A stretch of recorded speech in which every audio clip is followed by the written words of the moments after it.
মোহাম্মদ ইউনূস, অপদার্থ মোহাম্মদ ইউনূস। নাম ময়ূখ রঞ্জন ঘোষ, পেশায় একজন সাংবাদিক হলেও সবাই তাকে মলম সাংবাদিক বা জোকার বলেই বেশি চেনে। সাংবাদিকতার নীতি নৈতিকতা না মেনে যিনি ভারতীয় একটি চ্যানেলে নিয়মিত করে যাচ্ছেন বাংলাদেশ বিরোধী উপস্থাপনা। পোকার মতন কেন মোহাম্মদ ইউনূসের কথায় তারা লাফাচ্ছে? উদ্ভট অঙ্গভঙ্গি আর ভারসাম্যহীন বাক্যে চলছে সংবাদ উপস্থাপনা। হাত নেড়ে প্রলাপ বকতে বকতে ছুটছেন স্টেজের এক প্রান্ত থেকে অন্য প্রান্তে। নানান অঙ্গভঙ্গিতে করেন সংবাদ উপস্থাপন।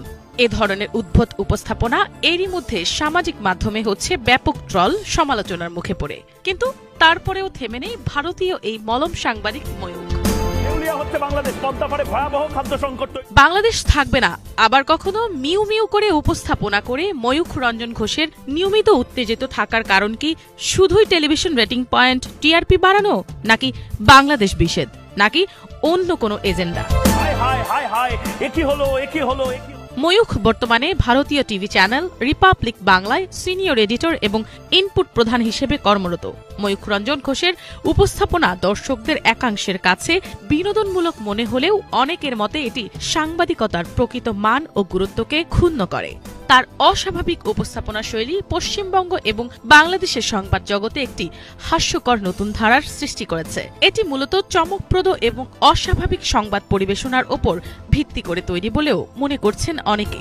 নোবেলজয়ী অর্থনীতিবিদ ইউনূসের নেতৃত্বে ময়ূখ রঞ্জনের সঙ্গে এবার নতুন করে যুক্ত হয়েছেন আরো কয়েক ভারতীয় সাংবাদিকের নাম। ময়ূখের মতো করে বাংলাদেশ নিয়ে তারাও ছড়াচ্ছেন অপপ্রচার।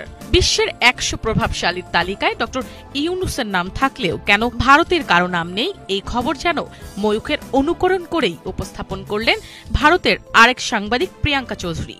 এই প্রিয়াঙ্কা চৌধুরী উপস্থাপনা দেখে অনেকেই তাকে ময়ূখ রঞ্জনের ফিমেল ভার্সন বলেও অভিহিত করছেন।